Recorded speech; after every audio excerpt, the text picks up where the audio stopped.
papel da nutrição e da fitoterapia para auxiliar no controle dos sintomas dessa síndrome. O primeiro ponto super importante é modular o padrão alimentar desse paciente com a síndrome de burnout. O nosso cérebro, só para ele funcionar, ele precisa de inúmeros macro e micronutrientes.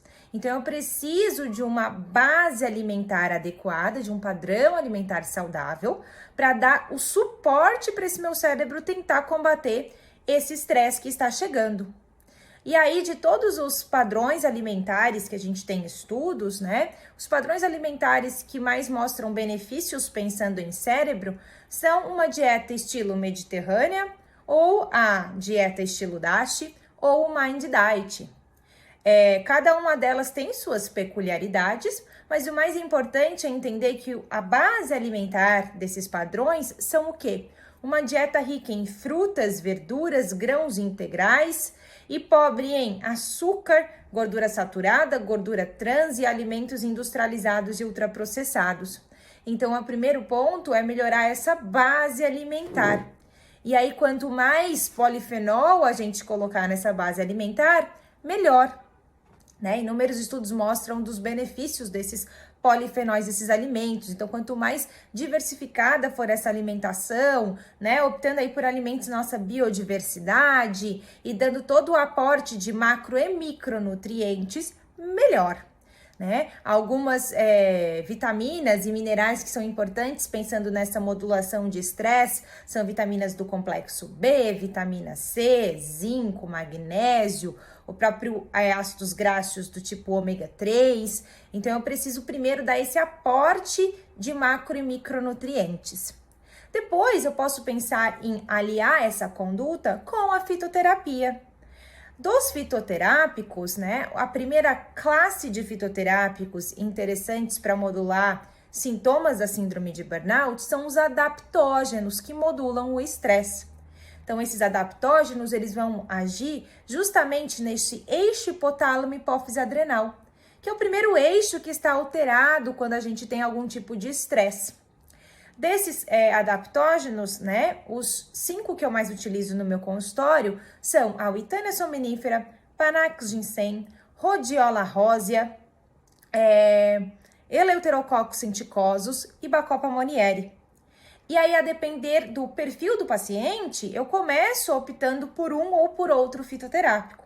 Vou dar só alguns exemplos para vocês. Por exemplo, o paciente chega com burnout, estresse, e isso está repercutindo mais em questões de ansiedade, está deixando o paciente mais ansioso. Talvez o primeiro fitoterápico que eu começaria testando nesse paciente seria a Withannia somenifera. Não, esse burnout, esse estresse está deixando o paciente mais depressivo. Talvez eu começaria com a Rhodiola rosea.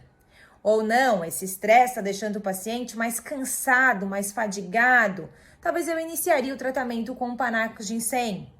Ou, o paciente está ficando mais com a mente alterada, com piora de cognição, lapsos de memória.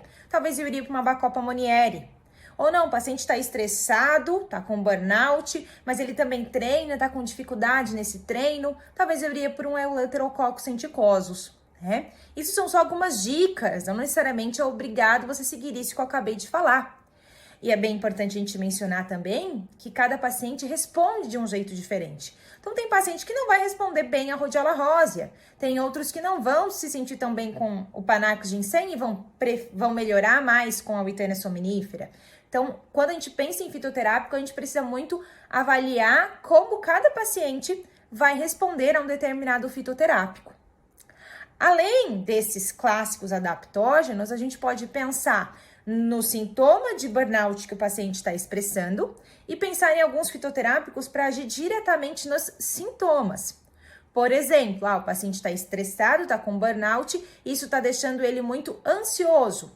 Eu poderia associar uma Passiflora incarnata, uma Melissa officinalis, uma Matricária recutita. Ou, não, o paciente está ficando mais depressivo com esse estresse. Poderíamos pensar numa Grifônia simplicifolia, poderíamos pensar num Crocus sativus ou até mesmo numa Cúrcuma longa. Ou não, todo esse estresse está dificultando com que o paciente tenha uma boa noite de sono. Então, a gente poderia pensar, por exemplo, numa eritrina mulungu, numa lavândula angustifolia, né? Então, a gente também poderia pensar nesses fitoterápicos pensando em modulação de sintomas, tá? Mas, de novo, vale a pena mencionar, né, que como a gente está falando de um burnout associado ao estresse, a primeira classe de fitoterápicos que a gente pensaria são os adaptógenos, ok? E, de novo, fitoterápico é muito individualizado e fitoterápico pode ter efeito colateral. Então, ele é uma ferramenta excelente para o nutricionista, mas um nutricionista precisa saber utilizar essa ferramenta de forma adequada.